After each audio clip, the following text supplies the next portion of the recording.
And every time I talk to her, she asks me when I'm coming. I tell her that I'm coming home 2025. I tell her I'm coming home 2025, and I promise that when I come home 2025, I'm gonna come to see her. And I always say to her, just hold on for me until I come. Promise me you're going to hold on until I come. And I know she's been sick, but I didn't know I would get that call that she passed.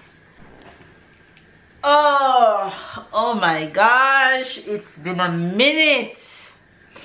It's been a hot minute. But as you guys can see, I am alive and I'm well.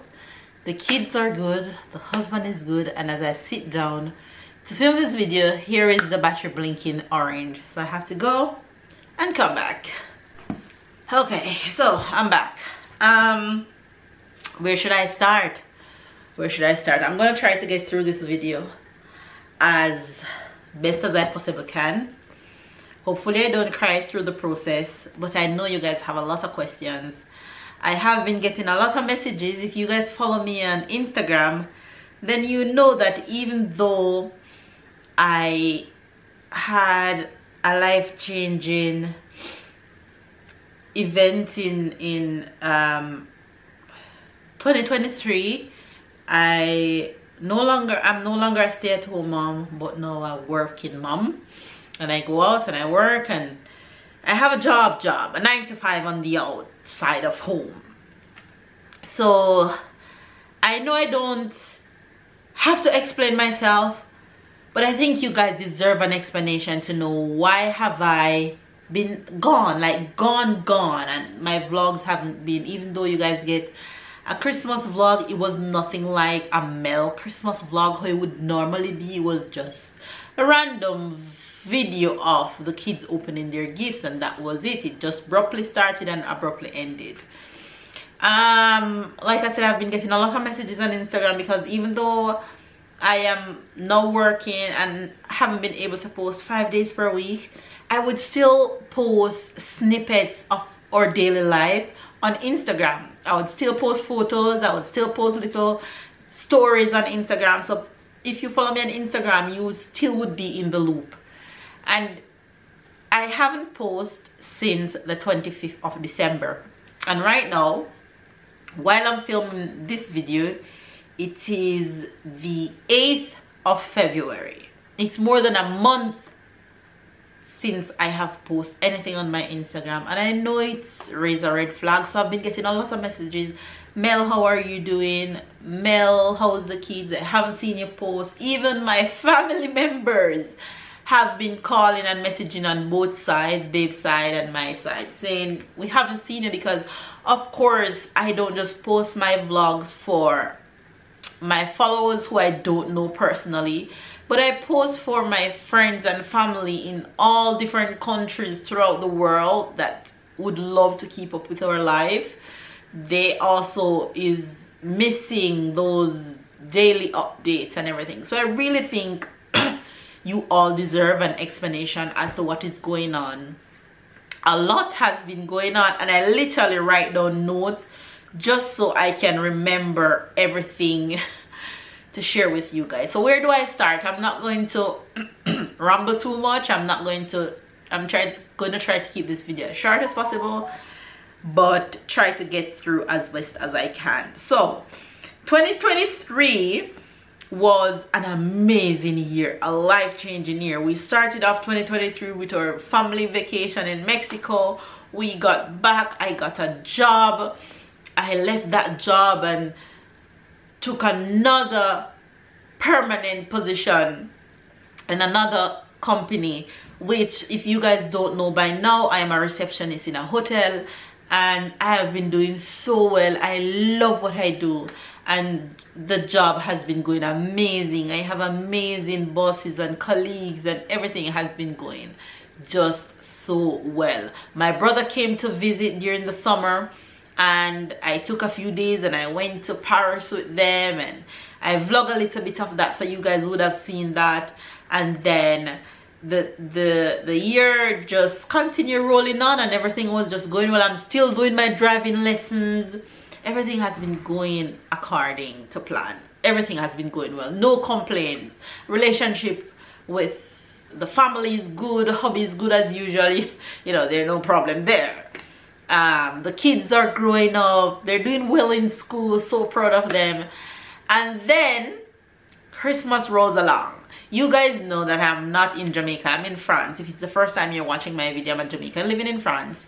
So I have to have a piece of home every year. And that for me is Christmas time. I adore Christmas. It's my favorite time of the year. So if at any time of the year that I'm going to have a full-fledged Jamaican spread is during Christmas time. And the followers that has been following me for a long time know that Mel does Christmas like a Jamaican does Christmas. I do my Christmas dinner, invite friends and family over. I do the whole rice and peas and ham and curry goat and a jerk chicken. The festival, I do it all, right? So I had my Christmas dinner planned this year for the 23rd of December. And I invited my friend Jen, my Jamaican friend Jen that lives here in Nice. I met an amazing couple while I was working at the hotel. They're from the USA and they were here staying at the hotel for more than a month. And they were going to spend Christmas alone. And I said, hey, you guys, I'll invite you home so I can, you know, we can fellowship over my Christmas dinner. And so I invited them. And this year, because I'm working, you know, every year I would have my Christmas dinner and then I would leave and go to my in-laws in another city. But this year, because I'm working, I decided that I'm not going to go to my in-laws this year. They're going to come to me. So my in-laws decided that, okay, they're still going to host their Christmas dinner as usual and I'm going to host my Christmas dinner as usual, but this time I won't be at their Christmas dinner, so they're gonna come to mine. So Christmas dinner plan, set, season up meat, everything good. Everything has been going well. Christmas dinner set for the 23rd, and a day before my Christmas dinner, this is how everything started going downhill. A day before my Christmas dinner, I woke up, I had Christmas dinner at work. So my Christmas dinner at work was, I think, the day before, so that would be the 22nd, right? I woke up, turned on my oven, and the Christmas dinner at work was all of us is to carry one traditional dish from our country. So because Mel is extra, my plan was to do some jerk chicken, some ackee and saltfish, and some rice and peas. So I decided to just carry a small amount of those three things. Woke up the morning, turned on my oven, and everything in my house went dark. This was like 5:30 in the morning or probably 6 o'clock. Everything in my house went dark. Electricity knocked out. So I'm like, Lord, what is this on me? So knowing the Mel and the perfectionist that I am, I tried to find a solution. Like, no, I'm panicking. I have to get these things ready because I have to be at work at 2 o'clock because I was on the afternoon shift that day. So I would have no time but that specific morning to wake up, get the things ready, bring them to work with me so that everybody can be at the Christmas dinner at work by the evening. So I'm like, oh my gosh, I won't be able to make the jerk chicken. I would be able to make the rice and peas because I have an electric rice cooker. But the peas, I'm like, Lord, what am I going to do with the peas? But then I got calm and I realized that I remember that I had some cooked peas in my freezer from a few weeks back. So I said, okay, I can use that cooked peas and then I can still make the rice and peas. But I'm like, okay, if all my electricity went out, I won't be able to use the rice cooker. But then I realized that our electrician, which is a really good friend of ours, he was actually going to be at our Christmas dinner also. So he came, and long story short, we realized that the oven is knocked out, can't be fixed at that moment, but he got the stovetop to work and he got the electricity in the house and the lights to come back. So okay, now I can go ahead and proceed and cook the rice and peas, and then I could do the ackee and saltfish, but I cannot do the jerk chicken. I'm like, okay, can't do the jerk chicken, what am I gonna do? So I'm like, okay, I'm gonna go to Jen, I have to get my jerk chicken, they have to taste jerk chicken. But then I realized that, Mel, probably this is a lesson. Stay calm and stay still, because there's there will be so many other moments that they can have your jerk chicken, and there will be many other chicken options there. You already have the rice and peas, you already have the ackee and sawfish, plus few days earlier, yes, I did bake Jamaican Christmas cake, so I had a lot of cake. So I said, okay, I'll bring a few pieces of the cake. I had rice and peas and I had the ackee and sawfish, so I went ahead and I did that. I went without the jerk chicken. Christmas dinner went well at work. Okay, 23rd roll on. So of course I had to do the jerk chicken for the 23rd because this is my people coming. I have over 12 to 13 people invited and will be coming. So I woke up the following morning. I went down the street, like about 10 minutes drive to Jen's house, and I did everything that I had to do in the oven at Jen's house. I did the macaroni and cheese, the ham, and the jerk chicken in the oven, and I got back home in time to finish up cooking everything and make an amazing spread for Christmas dinner. I'll try and insert a photo to show you guys Christmas dinner. My in-laws arrived, though they arrived late, but they arrived. The couple that I invited from the hotel arrived. Jen and JP arrived, and the kids were here, and everybody was just so happy. Okay, my Christmas dinner the 23rd went amazing. Remember, I told you that my in-laws came, but they only came just to have Christmas dinner with us on the 23rd, so they can go back home on the 24th, the following day, to host their Christmas Eve plus Christmas Day. So they were hosting 2 different times, right? So the plan, they had Christmas dinner with us on the 23rd, and the following morning everybody woke up, we had breakfast, and they left us about midday. That's on the 24th. Left my mother-in-law. The morning we woke up, everything was just such bliss in the house. My mother-in-law helped me to pull my braids down, and there was just something about that bonding moment that I cherish, and I wish I had freeze a little bit of that moment. Yeah, but it was just beautiful. My sister-in-law was here putting makeup on Sarah, and they were having such a good auntie-niece bonding moment. Everything was just going so good. They left on the 24th about midday. When they left,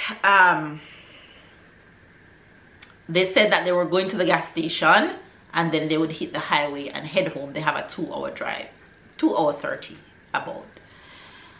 After they hit the highway, it would have been about 30 minutes after they left home. We got a call on my husband's phone from my sister-in-law. When he picked up the phone, all we could hear on the other end, the phone wasn't even on speaker, but I was right beside him and I could hear everything. The horror of screaming in her voice from the other end of the phone. I know that something was terribly wrong and it wasn't going to be good. So I'm trying to get through this detail. When 2023 started and we came back from, I'm just going to track back a bit, from Mexico, you guys remember that we had a small little blue car for the longest time, and we decided that, okay, it's time for our upgrade. So when we got back from Mexico 2023, we bought a new car, and we had this other car, and we said, okay, our sister-in-law at the moment wanted a car, the same one that was here on the 23rd having dinner with us. We gave her the car, no strings attached. She's sister-in-law, she's my husband's sister. We just gave her the car, no payment, nothing. Gave her everything, gave her the car. The car is in good condition.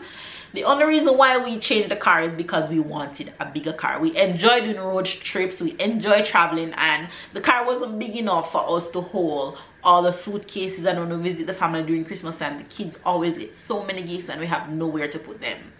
So we got a bigger car and we gave her the car. So when she came on the 23rd, she was driving that car.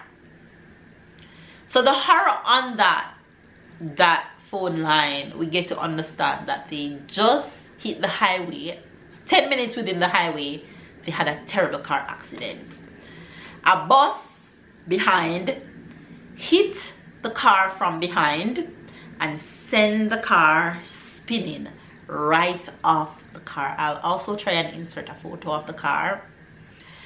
The horror of that accident, there were 4 of them in the car. My mother-in-law in the front seat, my sister-in-law driving, her boyfriend in the back, on her little nephew in the back seat. Okay, so get to understand that my mother-in-law got stuck in the car. She cannot get out of the car. When the fireman reached on the scene, they had to take some time and cut her out of the car. My mother-in-law is a busty woman. So that was another problem. She got stuck in the car and she couldn't get out. She was in so much pain. She was hurt. Everyone in the car got hurt, but thank God no lives were lost at the end of it. My little nephew, he got cut with the seat belt at his neck. He was the best out of everyone in terms of who got hurt the worst. My sister-in-law, she had to get a neck brace. Can't turn her neck properly. She had to have an arm thing on her hand. Her back, her boyfriend, he got all the pressure from my mother-in-law because he was sitting behind. So they thought his ribs were fractured, but eventually it wasn't a fracture, it was just a scratch on the ribs. But he's hurt really bad, to the point where it's been a month and a few weeks, and he will not be going back to work anytime soon. The good thing about France is that when you're in cases like this, the government pays you close to what your salary is, so he's still getting a salary as if he's working. And they have a lawyer on the case, and it's just so much going on. And she also has not been able to go back to work. She also will be staying home for a while.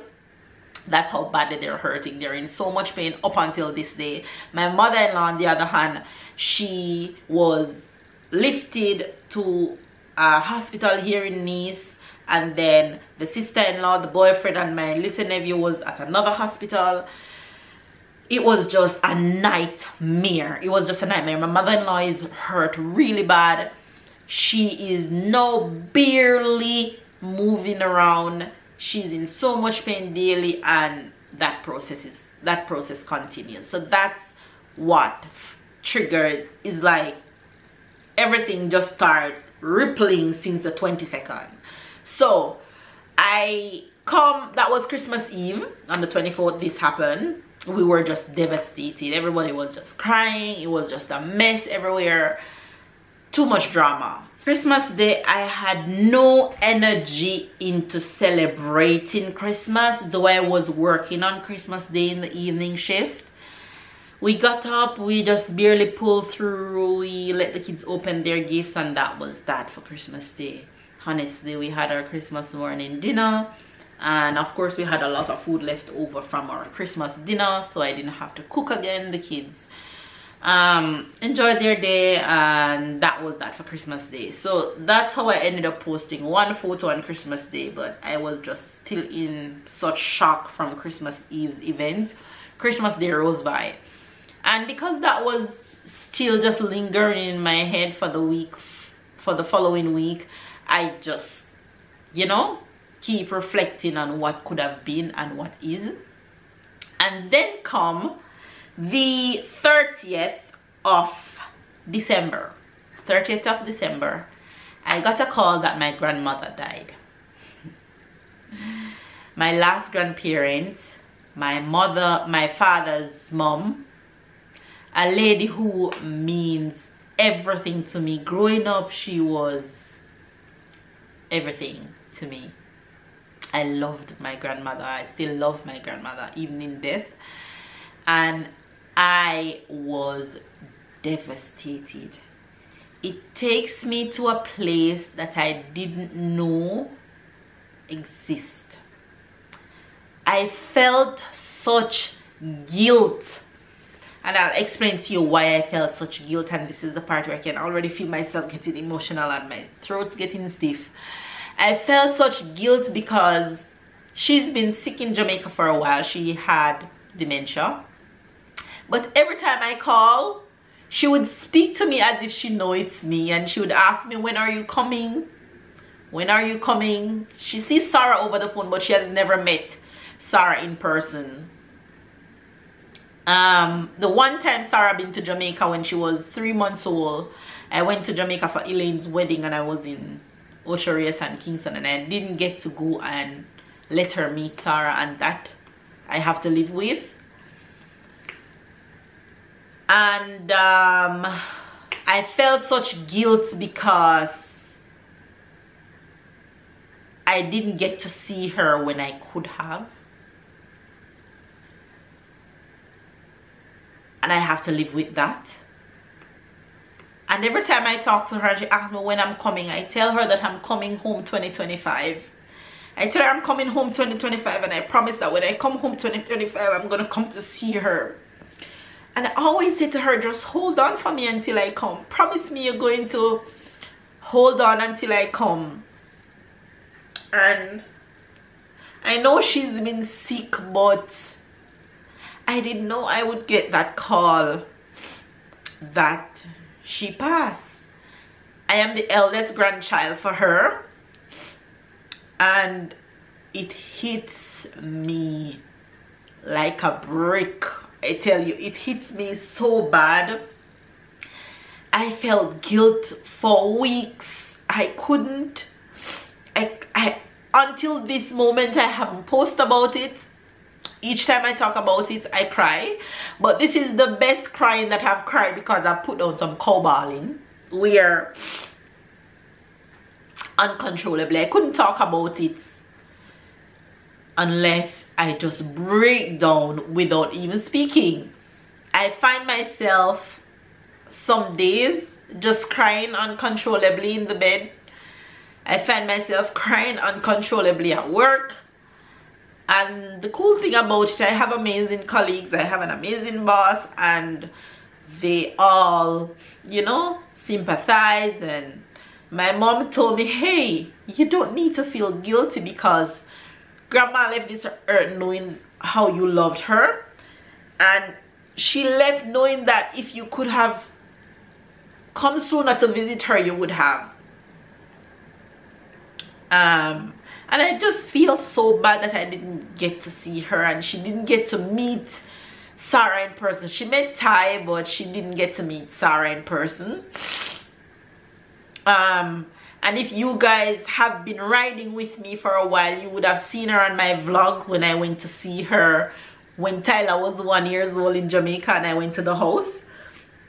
You guys would have met her then briefly, because I have that video still on the channel. Yeah, so my grandmother died, and it took me to a place where I realized that I needed time. I realized that I needed time. I realized that I had to give myself grace, and I realized that I had to take time. So that's the reason why I haven't posted on Instagram. That's the reason why I haven't posted on YouTube like I really would love to. And that's the reason for my absence. She will be buried on the 17th of February, and I will not be able to go to the funeral in person, because during that same week, one of my colleagues that would be able to fill in for me at work is also off on vacation. Vacation was planned long before this happened. So I don't know if I'm to say I'm at peace with that, but it is what it is, and I send whatever contribution I could to my family. And yeah, so my grandmother will be buried in a few weeks, so hopefully someone will be able to film so I can watch the funeral. I was even supposed to do the eulogy as the oldest grandchild, and that I won't be able to do. But yeah, it is what it is, and it's still ripping me apart. But with time, I realized that I'm coming back around to my old self. I haven't cried for a while until today, talking to you guys. But I did give myself grace, and I did give myself time, and I did try to get snapped out of that guilt phase. But I really had to take time away from everything. So now that I'm feeling a little bit back to myself, I decided that I would come on and share with you guys what has been happening. Yeah, so that's what's been going on, and it is what it is. Life continues. 2024 entered into 2024 was just a blur, honestly a blur. Went to work, I came home, I went to work, I came home, and that was just the cycle. Still is the cycle. I'm back in the gym. I mean, I never really left the gym. The gym is my safe haven, and the gym is what helped me to stay still in every moment and be calm and reflect and take every moment as not being mad but or upset, but take every moment as a lesson. And I now say to myself that every chance that you have to see your family, see them. Every chance that you have to tell someone you love them, tell them.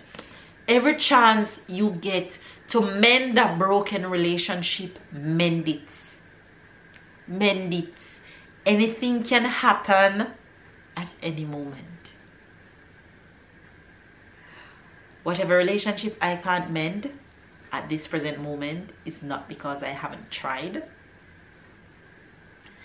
And I've come to peace with whatever the situation is with anyone in my life.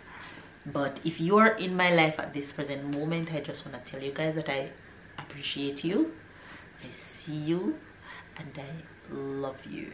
So that's the end of this video. You guys will see the kids and the husband in our next video, because I'll be going back to picking up my amazing camera and speaking to you guys again. And yeah, today is just me sharing a little update with you guys, because I think you guys deserve to know, and I cannot move on not sharing my why. And yeah, that's just what's been happening. But I'm okay, and I will be okay. Love you guys, and thanks to everyone that has been checking in. And for all the people with the negative comments that's been saying, oh, you disappeared just like every other YouTuber, I see you too. Okay? And I just want to tell you guys thank you. Thank you for everything. Thank you for understanding. Thank you for sticking around. Love you guys. And you'll see us again soon with the entire crew, and the kids are growing up so much. Yeah, so stick and stay, catch up and keep up, subscribe if you're new to the fam bam, and I'll see you guys in the next vlog. Bye guys. I ain't gonna give up, got too little time, I'ma live